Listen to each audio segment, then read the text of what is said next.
Welcome. In this video I will show you how to use disk utility to repair your Macintosh drive on macOS 27.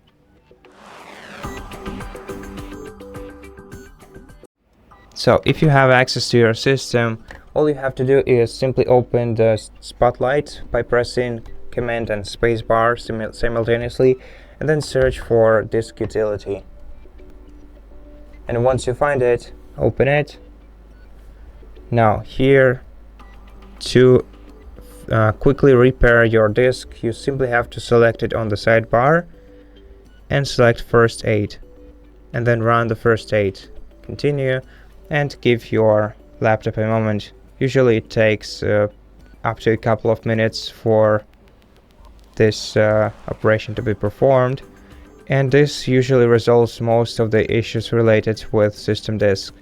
Now this works in case you have access to your OS. Now let's check how to do the same thing using the recovery mode. Shut down the computer, and once it's turned off, we're gonna have to enter the recovery mode by holding down the power button. At some point while holding it, you will see continue holding to for startup options message, and we're gonna have to keep holding the button until this message changes to loading startup options. After that, we will see two options on the screen. The first one is the Macintosh HD, and the second one is options. We have to select options and click continue.